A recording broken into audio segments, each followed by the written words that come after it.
I want to thank you for inviting me here today. It's really a special opportunity when I have a chance to pause and think about what I believe spiritually. And although I do that a lot, when asked to share, it's really a time to go inward and think more deeply. And so it was really fun to put together, roughly 20-minute talk to kind of crystallize the important things about this time of the year that have become important to me for this time of the year.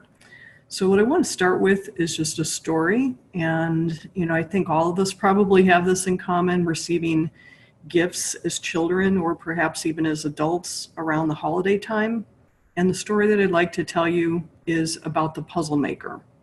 And it'll make sense spiritually in a while. So just sit back and listen and see if you can relate. Once upon a time, there lived an extraordinary man known as the puzzle maker. The puzzle maker had a very special gift.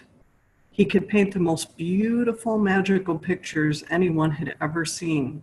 He would then turn them into picture puzzles for all the children in the town to put together. The puzzle maker put so much love and energy into painting his pictures, the children everywhere would tingle with magical delight whenever they gazed at the completed picture. It would radiate the most enchanting energy just by looking at it. That's all you had to do. One day, the puzzle maker painted his greatest picture ever. He used a special magical paint that he had just invented, and special paintbrushes with handles that were encased in gold. Well, the picture was so wondrous, so colorful, so full of love, it was simply indescribable. As you can imagine, the puzzle maker was excited by his creation. After he formed and cut all the puzzle pieces, he decided not to take it apart. Instead, he would give the picture puzzle to the children fully completed. That way, the children could feel all the magic immediately, and that would give the puzzle maker the greatest pleasure of all. The puzzle maker rushed the magical picture over to the toy store. The nice man who owned the store was so happy to see him, but suddenly, the toy store owner had a sad look on his face. "What's wrong?" asked the puzzle maker. "I've seen kids play with toys all my life," said the toy store owner. "Their biggest smiles come from tinkering with all those puzzle pieces, figuring it out, how to put it all together." The puzzle maker listened carefully. "That makes them feel good about themselves," added the toy store owner. "And they learn how to use their minds, how to coordinate their hands. Now, I know you created the original picture, but when the kids assemble the puzzle, well, it gives them their own sense of creative accomplishment. And in a way, they did create it, at least in that one moment." The puzzle maker smiled kindly at the toy store owner. So you're a kid. Which puzzle would you rather receive? The one that you put together or the one that's fully loaded and put together for you? Sometimes I think it's tempting to want to not experience chaos and just to have that pretty picture all framed and put it on the wall. But truly, we feel like we earn something when we do it ourselves. And so how does this relate to spirituality or the cosmic Christmas story that I promised in the title of the talk? Well, let's just give you a few more things to think about. You've got the puzzle maker, number one. That's the one piece you need for moving forward in the story. The second part is, I'm not sure if everybody knows this, but would you agree with me that the Bible has been translated several times? And it's possible that although there's truth there, some of it has maybe gotten a little bit lost in translation, as you might say. Well, the original words were written in Aramaic, and with Aramaic, there are no vowels, actually. So it becomes almost like a matrix of sorts, if you can think of just one word that would have a lot of different meanings, if all the vowels were gone. Like CT, it could be cat, it could be cut, it could be caught. You can just see how that could lead to some confusion and some different interpretations. So that leads me to the very first line in the Bible. Who can say it? Do you remember? Or it's the first phrase. We don't even need the whole thing. In the beginning. in the beginning, actually in Aramaic, can be translated before the beginning. So before the beginning, what on earth does that mean? What's before the beginning? It doesn't even make any sense. Well, let's just go to an adult story that kind of is a parallel to that first puzzle maker story that I told you. And it does come around to the same point eventually. So before the beginning, God, the light, universe, infinite love, whatever we want to call it, source, was all giving. And that source had the intention to create a creation, because that's what creators do, right? That would receive that light, that would receive that love. And that was us. So we maybe didn't look like us at that time, but we were, let's just call it a vessel. We were one vessel. And so God was all giving, he was the light, and we were a vessel, and we were all receiving, and that worked great. It was perfect. But because we basically popped out of the creator's mind almost instantaneously, along with this intention, we, the vessel, had a permeable membrane, let's say, with that light. And so we began to take on elements of our creator, almost like if you can imagine water running through a tube of ice. It's kind of hard to know where does that ice end and where does the water begin, because they're made from the same stuff. But somewhere along the lines, we said, I sense that, there's something called giving, and I am only receiving. And because I'm like the creator, there's part of, this communication through memory that leads me to want to create, to want to be God-like. And so vis-a-vis the all-giving and the all-receiving, there really wasn't room in that equation for we, the receivers, to become givers. It would kind of be like a kid, asking their parents for money to buy them a gift, that they wanted to do all on their own. It's kind of sweet, but it's still coming from the same source, So God listened, and God didn't change, because God is still all giving. God can't stop being God and being all giving. So we, the vessel, went through some other discernments, and, basically we said, okay, if we can't give, then we're going to restrict what we receive, that we can at least assert our will in that way.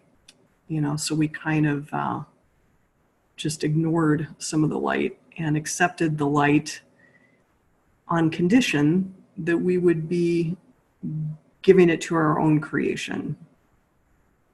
Not sure how well that worked out.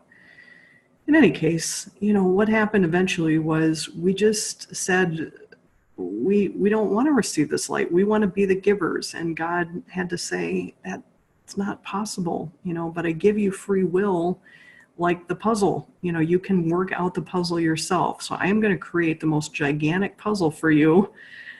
And it's going to happen in a big bang kind of a way. And in fact, we call it the Big Bang today. When the light hit the vessel and the vessel refused to accept the light, the pieces of ice in that vessel were shattered all throughout the cosmos as stars, as particulates all over the place. And it was up to us to remember, and I love that root word, remember, to come together as one, to become one light vessel that would be perfectly capable of receiving God. So, I really think this time of year, when it's the winter solstice and light is at, its lowest amount throughout the day, it's a special time when we really reflect on what light means. And, being a newborn, childlike mentality, like Jesus was a light into this world to help us remember the light that was available to us. So for him to take on human form willingly and to restrict himself into these, meat sacks that we all wear, that hide our light, under a bushel, under skin, whatever. We are light beings. We're star children created by the light, but we forget because it was our decision to forget. And I don't think it's, necessarily the tree of knowledge or whatever you want to say. It's us deciding to be more godlike. And I recently watched a documentary. It's a couple of years old, but it was new to me, and it was called the Moses Code. And it was a little bit of a deeper dive on The Secret, which I know a lot of people liked. And for some reason, I always had a little bit of a problem with The Secret. It seemed like people were wanting to manifest perfect marriages or, a second home or a fabulous car or something like that. And not that I'm against having those things, but it just seemed a little short-sighted. It seemed like just wanting for the self alone. And I feel like for us to complete that circle of light and to, restore Eden in our time, it's necessary for us to receive all of the light of the Creator that our individual vessels are capable of receiving, and remembering, that we are part of the greater vessel, the whole, all of humanity together is needed to create that vessel. And we can't leave anybody out, whether we like their politics or whether we like, anything that they do or that they don't do. If we leave one person out of that vessel, we've got a leaky vessel, and we will never be capable of holding all of the light that the Creator wants to give us.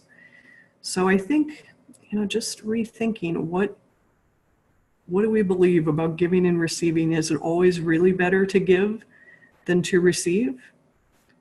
I think we need to do so with discernment. And,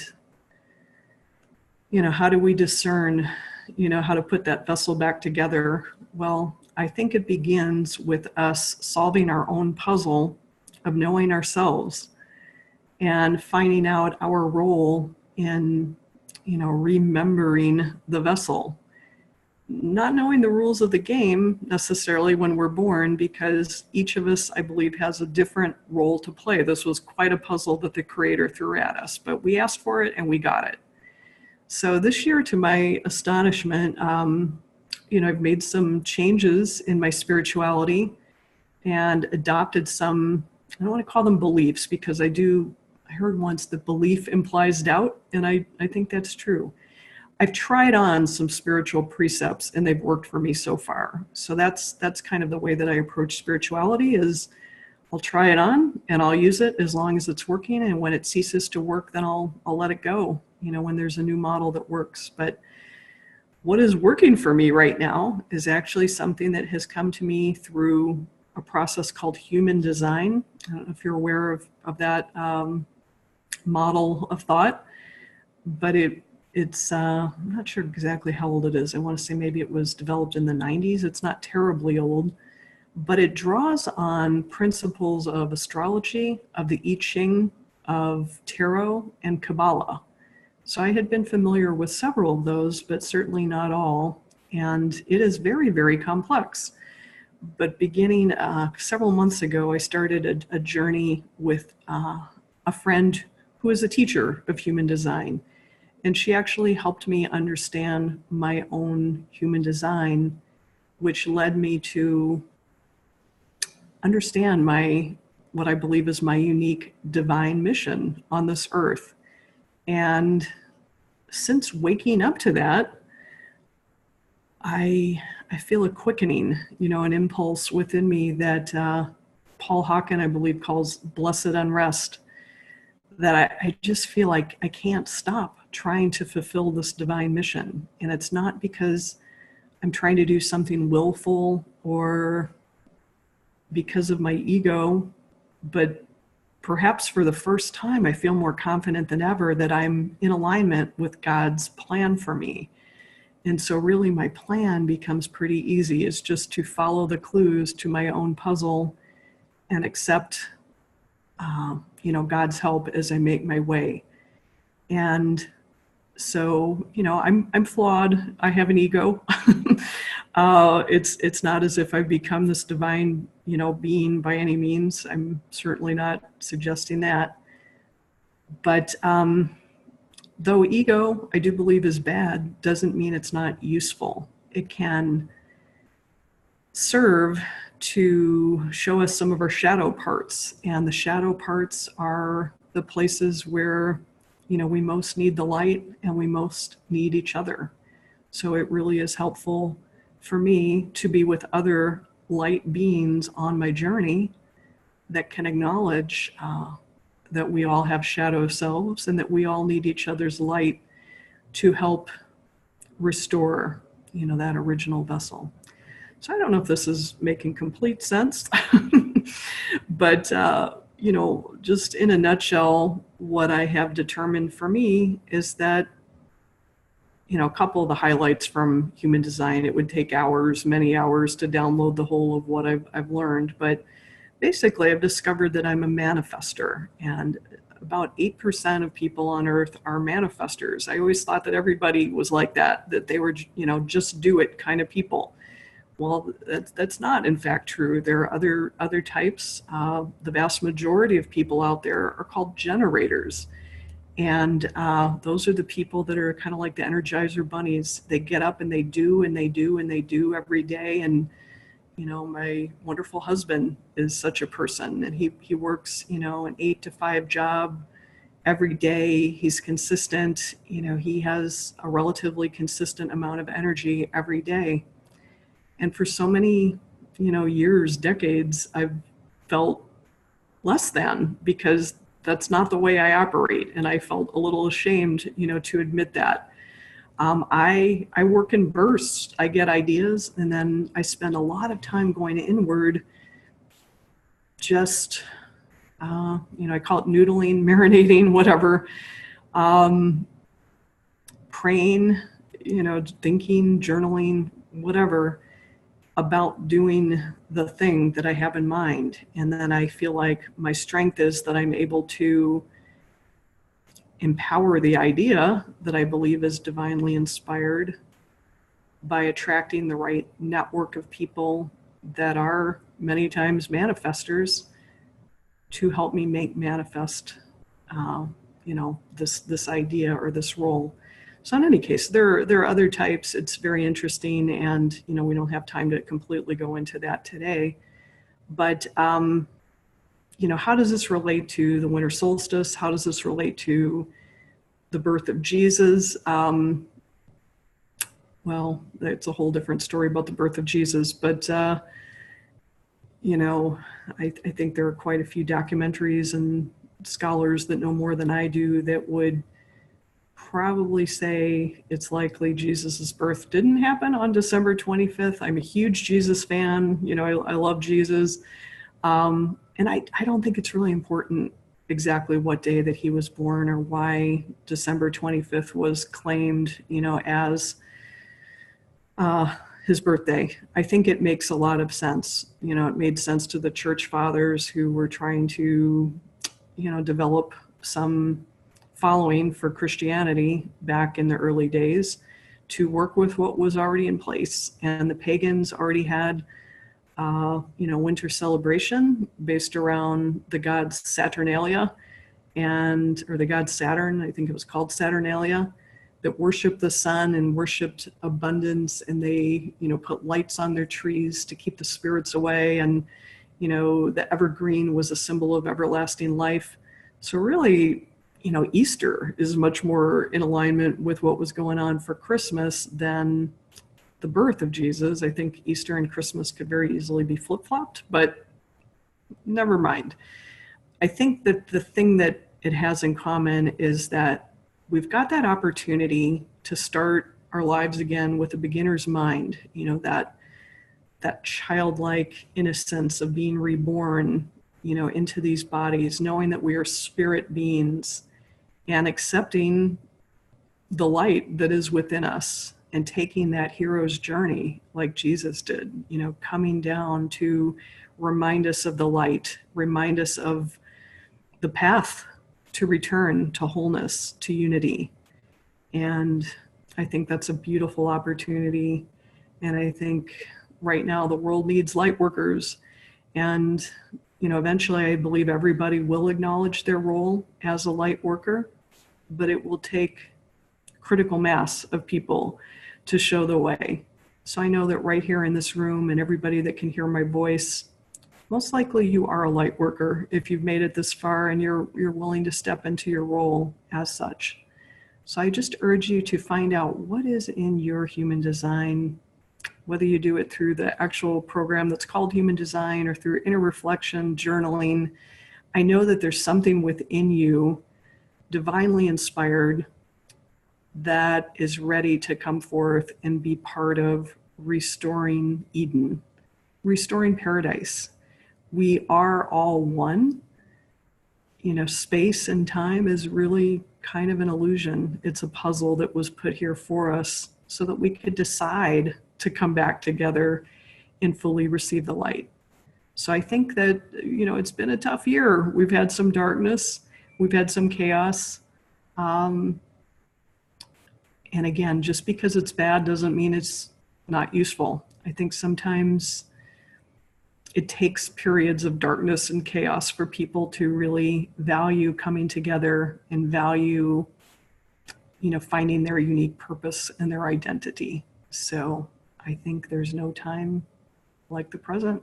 That could be our Christmas present to ourselves, to one another, to the world, and really back to the Creator. I think that's all God ever wanted, was for his creation to fully accept the light and to, you know, be our full selves, and doing so in the knowledge that it was our choice.